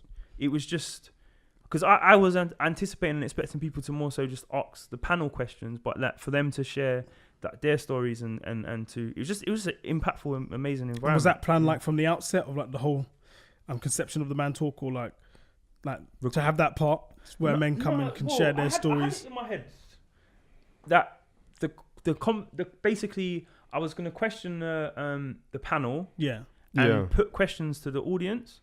That's how I had it in my head initially when I was out there, but then prior to actually being there at the event and being there live. But then when I started so I facilitate the man talk conversation, by the way. I just wanted to say that to the listeners so they understand. I don't know if we actually said that. Yeah. Sorry about that. So it's basically a panel discussion where you facilitate the 6 or 7 panelists and then an audience full of men. Yes. Cool. So go. And men only, so females are not able to at the man talk event. So there will be maybe some mixed events in the future, but currently the man talk is just male, fully 100% male event. So yeah, when I started having the conversation with the panel, I just felt like if I took it to the audience, it would kind of digress and go to a next place and sort of be hard to stay on track with the conversation. So I just felt it would be better to stick with the conversation with the panel and then put it to the audience afterwards. But having some sort of, whether it's hands up or yes or no or something, having some sort of interaction with the audience. But so then that was it. And then I just gave the audience obviously the opportunity to speak afterwards. And I was expecting more so them to just ask questions of, you know, sometimes you're listening to a conversation and you're like, oh, I want to know this or I want to know that. So I was just expecting questions. I had a bunch of questions I wanted to ask. I won't lie. I wanted to speak to the financial advisor as well, but he had to shoot early. Yeah. But I've got his card though, so I'll definitely shout him. But yeah, I think it was the experiences that, what's the name? The guy from was it? Oh, from Love Island too. No. Oh. Yeah, that was a big one too. But I think it was one of the panelists. Paul McGregor. Paul, and then the other, I can't remember his name. Gabriel, yeah. Those two stories I think maybe really sort of cultivated that sort of moment for like people to feel comfortable to come and share their stories, because those were stories that were so personal to them. Gabriel, obviously. I thought Torrell had quite a personal story. Oh yeah, and Torrell's too. So I feel like and yours. The whole panel. So basically the whole panel. Yeah, the whole panel. We're getting there one by one. Getting there one by one, yeah. Because actually, the other guy spoke about how he wasn't being able to afford, you know, to raise his daughter and whatnot. So yeah, let me scrap that. But the whole panel is sort of real deep, in depth. Because it's not easy to sort of say those stories, especially to strangers that you don't know, even though you've been invited or whatnot. They could have just kept it shallow, obviously. As you know. So I think it was that really then gave the men there a real sense of, you know, I can do this. I can kind of, you know, be confident and go and do it. It felt like a safe space. So I think that's why they came and stood up and told their stories, because and they were coming by the boatload, man. Like And it's really like a great sight to see that, because I don't really see that in a lot of the social circles. I mean, obviously the social circles, we are open, we are honest, but there's still, you know, things we don't talk about. And I'm one who talk about amongst my friends and my family and whatnot, like the problems I'm going through and whatnot, like, you know, when I've had depression before or whatnot, or when my friends are depressed, we generally talk, but sometimes, you know, you have to rile it up, or sometimes almost gets to a breaking point before you do that with some people I know. But it's good that there's just places that people can go just to, you know, they didn't even have to say anything, but they can just, if they're going through that, they can just see that they're not alone. But with that's and in the thing society, and it's like and they don't have to feel judged, because like you're saying, like I'm sure like when you were depressed, maybe you felt like you were judged even though that you were depressed. Like you felt judged as a person, or you're going through something, you're going through difficulty. It's the judgment of other people that then you bring onto yourself, which is like right, and which creates a self-fulfilling prophecy of like a vicious cycle of, you know, pain and problems. But when you are at a place where you don't feel judged, and then you feel like, okay, maybe I can take this from my life, and then, you know, it's not so hard. There's other people going through it, then it helps the journey for you to get through. But and that's the thing, is like a lot of the things that were spoken about, it would have been the first time people have actually heard somebody authentically speak about that. So it was just like, for example, I said earlier that, you know, I was having suicidal thoughts. If I'm having suicidal thoughts and I never hear anybody speaking about them having suicidal thoughts, I'm like, am I cracking up? Am I going? So then this creates some whole new thing internally that I'm having. And obviously a lot of people suffer in silence. So it's like, who do you turn to with this? And then it just builds up as some big thing. So then understanding that, oh, wow, do you know what? I'm not the only person who deals with that. And it's just a normal thing. And that's the thing that's beautiful of having the participation of the audience, is that it's one thing to look at a panel speaking, and it can be impactful having a panel speak, but then when the audience members come up and share, it's almost that it's kind of come from your camp if you're attending the event, if that makes sense. Yeah. Because they're coming out from you, so it's like one of you got. So yeah, it was amazing. And then to touch base on the conversation of suicide, and then and speak about it's Mike from Love Island, that's his name. Yeah, who committed suicide, and then two of his friends were there and attended the event, and then them share their story. Shared that another one of their friends committed suicide as well, which absolutely was devastating. It really just goes to show them that you just have to speak, you have to talk, and you just peel away the army your friends or the person brings you. And I attended like a few sort of men's mental health events, and I just felt like even some of the women empowerment events, and it's not to go like here we're better and all of that, but I just feel like they don't move anything forward. They don't change anything. It's like they're just having a conversation. It's like, oh yeah, men, we get depressed. You know, we get depressed on a regular basis. It's just something, you know, you got to learn to cope and deal with. And it's just like, well, how do you learn to cope and deal with it? Yeah. What is it? Let's get to the core. You know, if you've dealt with depression, like even like influencers and stuff on social media, it's just like they say these things, but a lot of them aren't 100% authentic in life, like just transparent, if that makes sense. So they'll choose one day to share, oh, I've been feeling really depressed and down, but then there's other days when they are depressed and down, but are all happy and like everything's great. So it's just They've taken 1,000 takes to just like one video to be like, hey guys, check out my new shit, or this is what I'm doing today. So do you know what I mean? And it's just soul destroying, but they're never showing you when they're actually at their lowest low. So we just wanted to, like me and Terrell, we just wanted to create a space that was cool for men just to be real and speak about like real life stuff basically, and what men go through and part of their experience. Yeah, and I think like a big part of it was, like I said, all the stories are great, but when Gabriel shared a story about him just, you know, it being acceptable for him to like just sit there and cry to like get over his pain of losing his no, that was Xavier, the life coach. Sorry, Xavier, the life coach. Yeah, yes. Xavier, the life coach. That's what I'm talking about. Yeah, just sit there and crying. And who did he must have lost his mother and father, I think. Yeah. And just every day for how many months he did that. Yeah. And because, you know, it's still not acceptable for like quote unquote for men to be seen crying really in most circles in communities. 100%. It's really hard, and so it's good to hear that they can, other men can hear and, you know, feel that acceptance to be like, no, you can cry if you're feeling like it, man. You know, you don't have to cry in front of your friends or anyone, but just cry to yourself. Or, you know, some people say that, I've spoken to before, they, you know, if they're feeling really down, they just go to the cinema and watch a sad movie just to cry, because that's a mechanism, a coping way for them to cry, and obviously then they improve from there, and then, you know, you can cry in front of your family or whatnot. But it was a telling story to be like, and seeing that, you know, other members being responsive to that.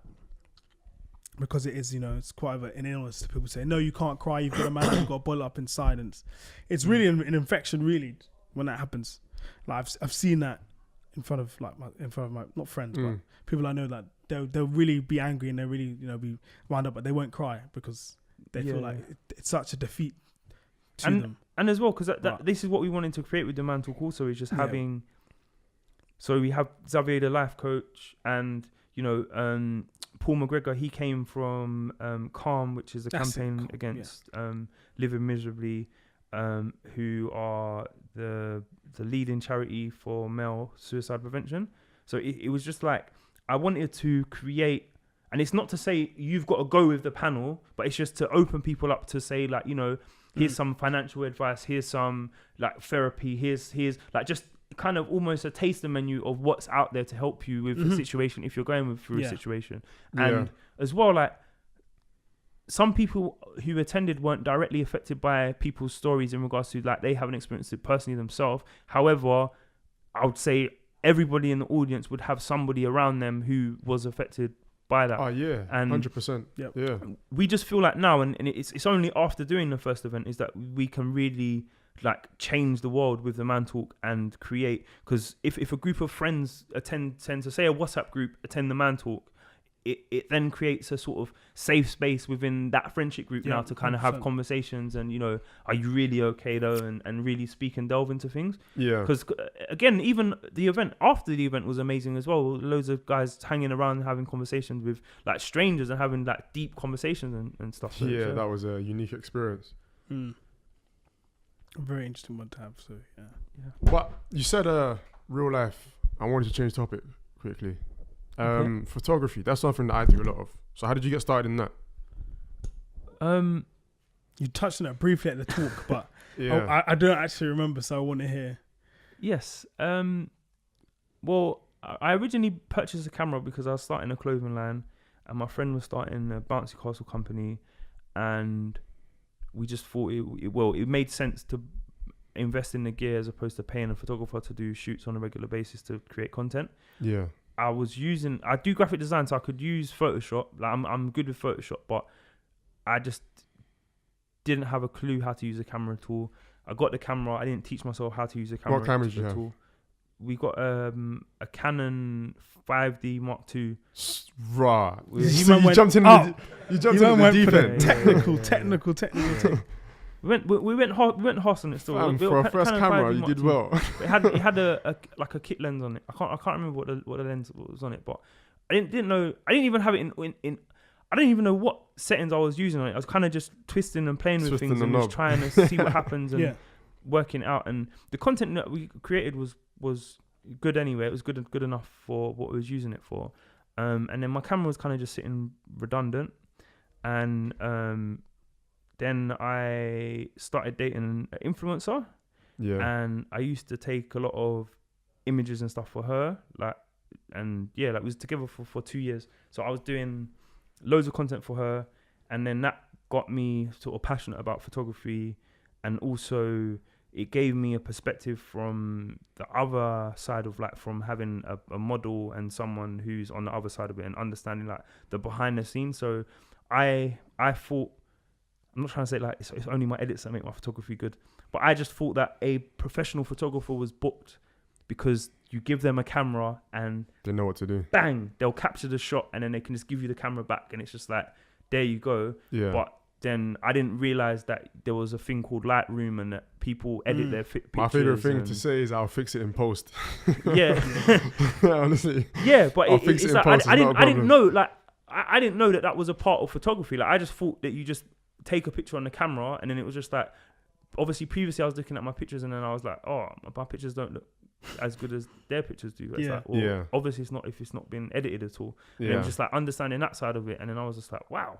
And then I just really enjoyed taking pictures. So I then got some books and started learning photography really, and just practice. And so how long have you been doing it for now? Just over a year. Just over a year. Okay. And it's been it's been a crazy year. I've ended up shooting 2 weddings off the bat, which is something I wasn't expecting to do at all. Yeah, they're not easy, boy. Oh yeah, weddings are not easy. Stress. Yeah. And as well, because I didn't have the equipment, so that was another thing. But I declined 3 weddings before. People had approached me, but it was because I wasn't ready. I didn't feel like I was ready to shoot a wedding, firstly. And then secondly, on my social media, I only share portraiture. I don't share any sort of event photography or wedding photography or anything. It's literally just street photography of people. So I was just there's so many wedding photographers on Instagram, because majority of my traffic was coming through Instagram. So I'm like, why are you going to come to me to take a picture? And then the first wedding I shot, she was basically, I was like, I don't really understand why you'd want me to. And then she was just I loved your pictures and I like the way you take pictures, and I would just love to see you shoot a wedding, and that's why I wanted you to. And then I was just fair enough. And then but it went well though, right? Yeah, it did. You're painting a pretty bleak picture. Yeah, sorry.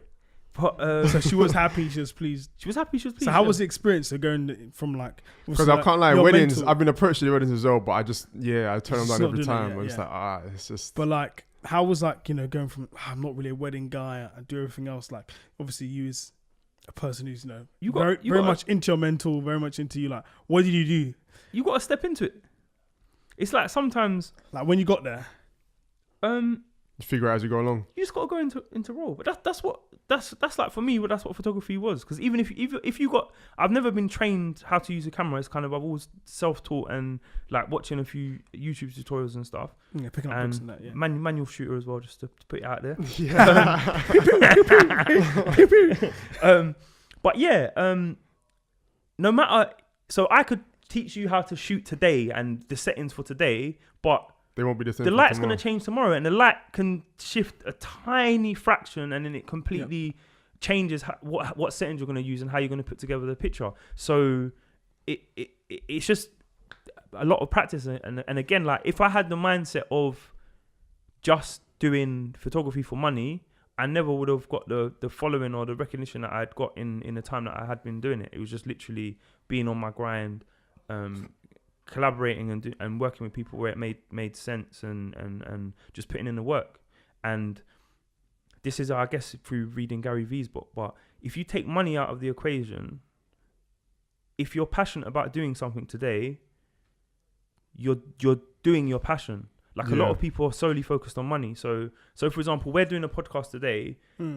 If money was the thing that we were doing a podcast for today, and we was all getting paid £200, say, and that was the driver, then you're gonna be like, oh yeah, we need to get £200. But it's like, okay, I want to do a podcast. I'm passionate about doing a podcast. In the long run, I might get to be making money off of my podcast. But I done a podcast today, so today I pursued my passion. The same thing with photography. It's like, take money out of the equation. You may have got paid today. You may have not got paid today. You took pictures today. So you're a photographer. You took pictures. You're pursuing your passion. And then it was just like having that shift in mindset. It was just like doing that, and then consistently, like every moment of free time or time I could, I was just shooting, taking pictures. And then it was just like, yeah, I'm a photographer. I think Charlemagne said something similar on one of his podcasts. He talked about how he used to tell people he wrote a book, and then it's like, nah, you didn't write a book. You're an author. There's a difference there, because it's like when you're an author, it's thing you have created this you basically manifested this thing from your brain into reality, and it's something that takes a lot of care and dedication and passion. Whereas that you can write a book and make P off it, or you can be an author and curate a piece of art that then you can share with people, and then obviously impact people like yourself. And that's another thing I just want to say about books, changing the subject slightly. But with a lot of books, this is a person trying to give the best piece of work in being an author of that they can do, of a viewpoint or opinion. And it's just like, some of us are in positions that, you might be in an estate in, I'm going to say Tottenham, right? You might be living in an estate in Tottenham, only have roadman friends or whatever. Yeah. This is now you being able to have a conversation with Bill Gates. This is you now being able to have a conversation with Steve, whoever, like Steve Jobs, whoever, like this is you Oprah, being, and that's what I'm saying. And there's all of these sayings about, it's about your circle and who you are around with and all of that. But you're able to create that through literature, and that's the power in it. Yeah. As well. Well, stay on that point before we bounce back though. But don't you think that there's got to be some sort of, how do we get people to get to the level to want to, have conversations with those leaders or those people who have been successful or people that can help them? Because it's, reading's not very cool. It's again. So like, what are we doing? Like, what do we have to do? I don't think that reading is the issue is that reading is not very cool. I think the issue is that reading is not relatable. Okay, yeah. So if I get you to read a book and tell you to read a book and a title that's not going to impact you or change your life, then it's not really going to be interesting. Mm-hmm. It's like, for example, finance. I've been shocking with finance until about a year ago, really, and always blowing money, living outside of my means and stuff. And it's not until I've read books or had conversations with people and they've broke it down. In fact, it was a conversation I had with my friend's mum in a coffee shop that got me to properly start saving. But she just made it relatable that it makes sense. It's like, what did she say? What was the magic key? Go on, boss us. Boy. She basically just said, she said to me to make sure I save 10% of my wages, like what I'm earning every month, just save it and do not touch it. Like, don't make it like like enable myself to have access to that funding. Because what I used to do is I used to save every month, but I used to go into my savings every month and take out my savings. So, and you say to yourself, I'll put it back later. You never put it back. Yeah. But I used to do it. And also it was, she said about paying myself first. So making my mum always says that to me. Making that saving first. Because a lot of the time, what I used to do as well is that I'll be like, at the end of the month, when I've got that little bit of money, I'll save that or I'll put that aside. But then the end of the month comes and you never have that little bit of money, so you never end up saving. So it was just that case of like paying yourself first and making it relatable. And then just having just a broader perspective of just like, stuff's not really serving you. In Charlemagne's book, he also says the Albert Einstein quote, insanity, doing the same thing over and over again and expecting different results. And that, I love that stood out to me again in that book, and it was something I was just like, fuck. Because a lot of people in life, they're upset with the results that they have now today, but they're just doing the same stuff every day. So you're always going to get the same results. So it's like, until you shift or change something, just the same results are going to come. So it's like, shut up, basically. I remember having this conversation with one of my boys as well, and I'm basically telling him that he was like, he was just pissed, and I told him like you're angry at yourself because what you've realized is that the person you are is a result of all the decisions you've made. So if you continue making the same decisions you've made, you're going to end up in the same place. Yeah. And the only way to change who you are is basically to develop a new mindset, change your perspective, and make different decisions down the line. But yeah, I mean, literally, it's just a thing of it's small decisions every day that have a compound interest on basically building that of who you want to be in the future. Yeah. And I don't know. I think it's very easy to say, and I think it's a lot harder to commit to, you know, the person that you committed to your person to make it who you are. Yeah. Oh, it's very difficult. Yeah. I mean, we all have a good... Do you think about when you want to train to be something else, or you know, for people who change career, you've got to then change yourself completely, your mindset. Because like you said, people get comfortable.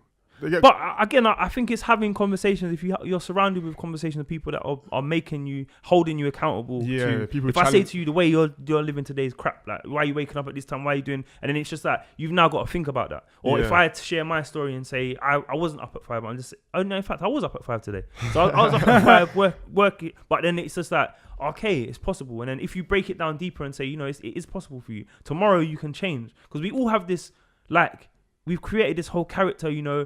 Oh, I'm not a morning person. I like my sleep, or just everyone has their thing that they've created, and they give themselves their own limitations. But it's that, no, if you really want to, tomorrow you can change. Like, you can make these changes tomorrow, or you can work towards them. And it's just like, even if you improve, like, as you were saying, just 1% or making this different change. Over time, that's going to add up. That's compound interest. Add up and create something. Like Albert Einstein called it the eighth wonder of the world, or something like that. Say that again? He called it the eighth wonder of the world, compound. Oh, okay. Yeah. No, he's right, man. You've just got to build to it. But it's discipline at the end. At the end of the day, it's self-discipline. It's down to the individual. We're all capable, yeah, of course. No, it's down to the individual. And again, that conversation with God, it was your call, mate. You could have done it. You know what I mean? But it's down to the individual, and you've got to put the work in. And I think, like, taking life for granted, thinking that, you know, there's always gonna be tomorrow, and then it's like, bro, and it's just like, sooner or later you're like 64, and sorry if you're listening and you're 64, like you're 94 or something. I'm just saying that, you know, you'll have that time where you will hit that regret, like, rah, man, I wasted them days. Yeah, like you waste your youth. Because I wasted a decade. Like, if I was of the mindset and of the, like, just in the place I was at now, like 10 years ago, like, I know I would be creating and doing some amazing things and doing some amazing stuff. I'm doing some amazing stuff now. But I'm just knowing, I know I would have had that advantage of having time. In hindsight. However, I love the process. So I feel like I had to go through all of the stuff that I went through to get me to the place and space that I'm at. And I'm still working on myself. Like, I don't want to be here on the podcast like, oh, you know, I'm brilliant and blah. Like, it's just that I think anybody, but here's the thing, I think anybody who has achieved any level of success will always have the same mentality of, I'm still working on myself, because they realize it's never a finishing project. It's something you have to continuously work on. Yeah.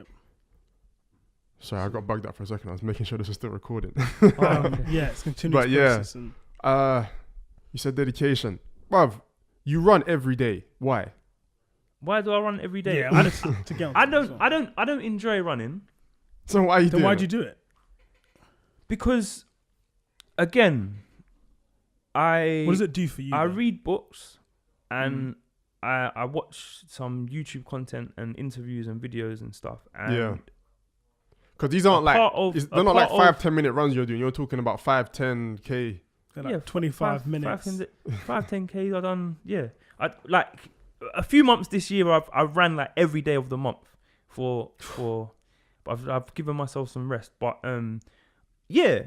fitness is something that majority of successful people take seriously. They take seriously. It's just like reading, growth. Read, like, whether it's working on something and growth in some area, reading, a good diet, exercise. It's all something that the successful people do. Like, a lot of them, it's all in their routine and built into the routine. So it's just that, for me, it was something I felt like I had to build into my routine.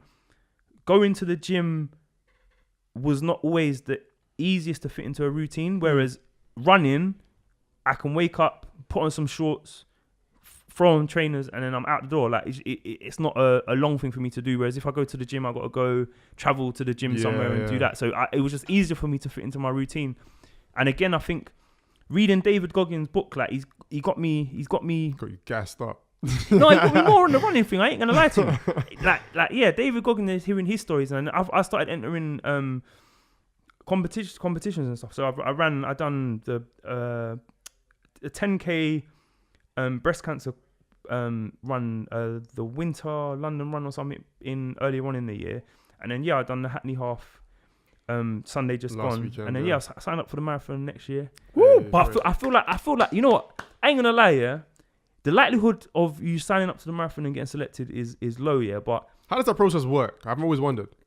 I don't know how the ballots, how it's selected or how they choose, but it's just that. So my mate over here is probably the best person to talk about for getting selected. But you obviously sign up, see who you're representing, and then you get put in like the system, and then they choose you. I don't know if it's random, but it's not representing. You just so you sign up. So the first you can sign up, but you, and then you run for someone. No.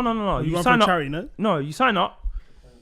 If you sign up to just to run, you'll basically pay a fee, which I think is like £50 or something to run, and then if you don't get selected, then you're able to run for a charity. But if you run for a charity, you've got to raise £2,000. Unless you're in a group. No, it's definitely £2,000. I don't know. I've never ran it. So it's so it's just a choice. Yeah. But I'm not. I don't know. I'd like to raise. I don't know. I'm not really a fan of charities to a certain extent. Like I do like charities, but then I ran for the breast cancer. I don't like them. Huh? You ran in the breast cancer 10K. Was that just because you wanted to run the 10K and the competition? Yeah, but I didn't run for breast cancer. I just paid to run in that race. Yeah, you just wanted to run for the competition. Yeah. Okay. I hear that. So it's just some of the charities. I don't really know how they distribute the finances. 100%, and I have no issues with if people are involved in charity. Like some people have the viewpoint that if it's a charity, how comes they're getting paid and blah blah. But if they've built like the infrastructure for this to happen, like no one can work in a charity for free and not survive. Like you can't put be a CEO in a charity and expect like somebody to be committed when I could be a CEO in a company and get paid like X crazy money. So it's just it makes sense for them to be paid. It's just in regards to distribution, how it goes down. I'd prefer to like directly do something myself, like I've done with the Man Talk or proactively do something. I heard that. Anyway, and so you run and raise some money for yourself. Like, and then give it to something. Yeah. So if I had £2,000 to donate to a charity or to do charity, like I know I could do some very impactful stuff with that. But me making £2,000 for someone, and then I don't know what's going to happen exactly with my finances. I feel you. Yeah. Anyway, I'm gonna have to wrap it up. Before we do, I got one more question for you. I thought, no, you're out of questions. You can't ask me more questions. What do you mean, bro? It's unplugged. We question. It's my podcast. Ask whatever question I want. The question is this: what important truth do you hold that not many people believe in? Oof. Is this someone a question that everyone gets asked? No, we've never done. Nah, it's just I read it in a book, so I decided to ask you. Ask the question again. What important truth do you believe in that few people agree with you on?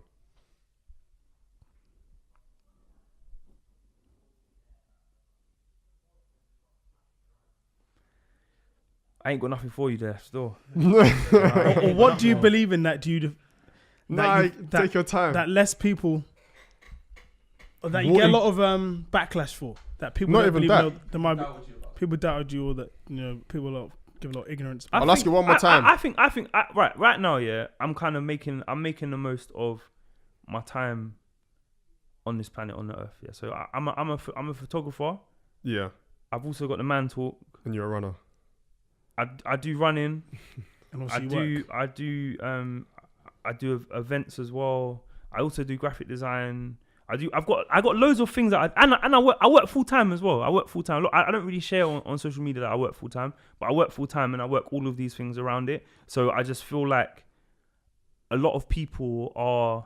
And I've started DJing as well. I started DJing. Yes, my well. guy. What are you using? We've got some decks here for you to play on. Yeah.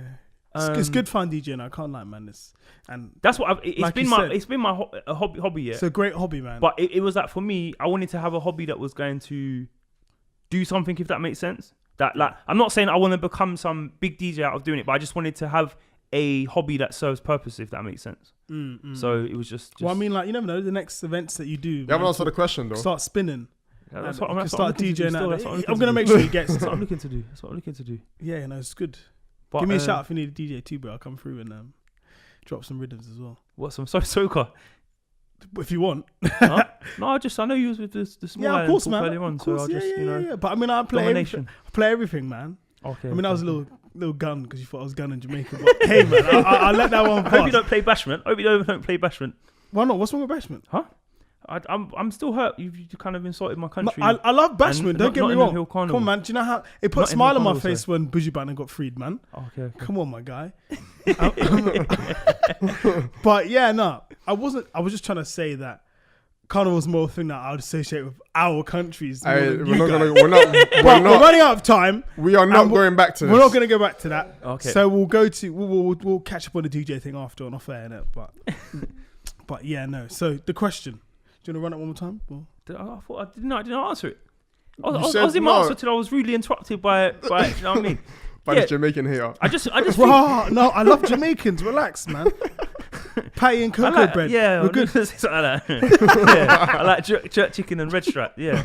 No, red stripe's not really me, bro.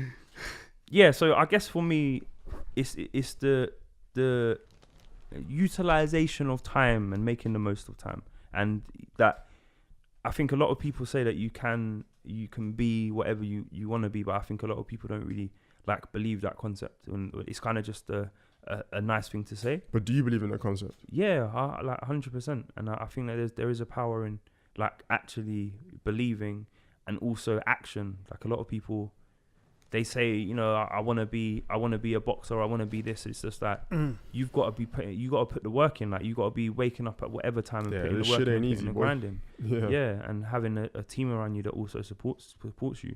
Because I think as well, like with a lot of successful people, like I don't know, so LeBron, Jordan, Ronaldo, Messi, like all of these people, a lot of people don't think about like the coaching teams and all of the things that are around them to make them be everyone kind of just sees it as it's just them on their journey just doing their thing. They see the medals and the goals, but they don't see the sweat and the tears in the gym. Yeah.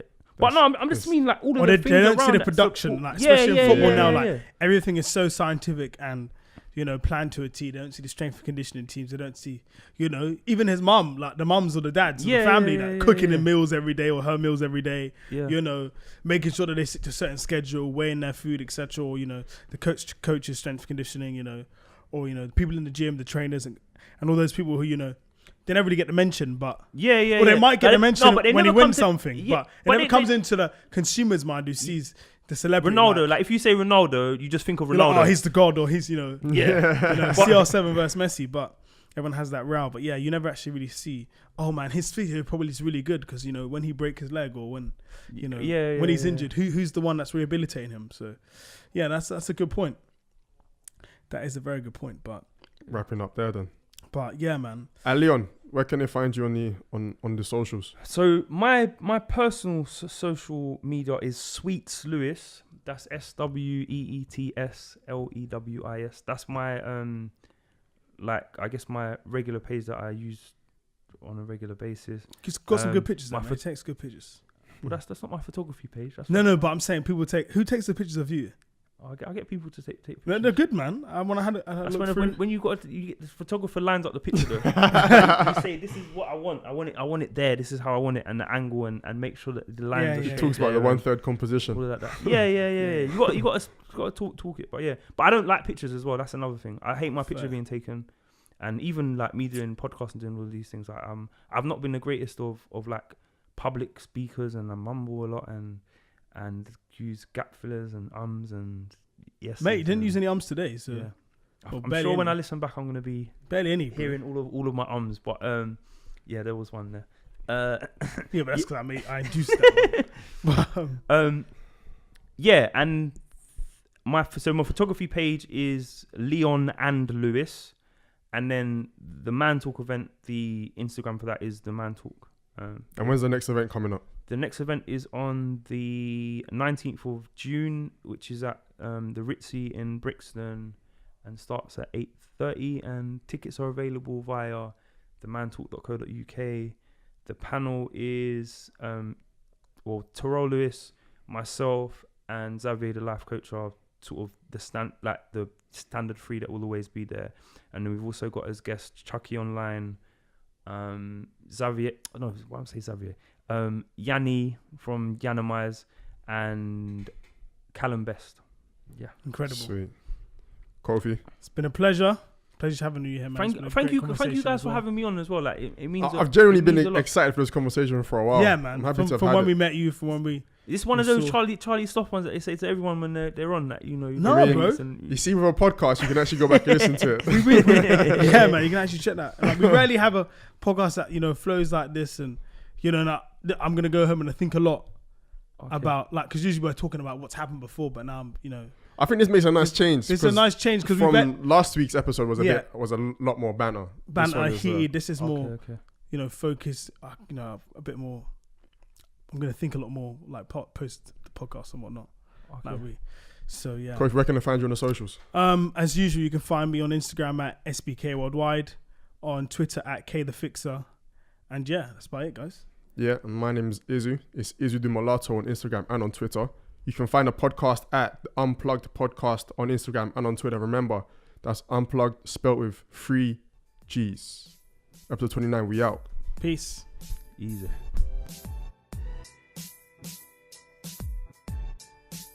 Hi guys, you've been locked into the Unplugged podcast. That's Unplugged with 3 G's. Be sure to follow us on Twitter and Instagram at Unplugged Podcast.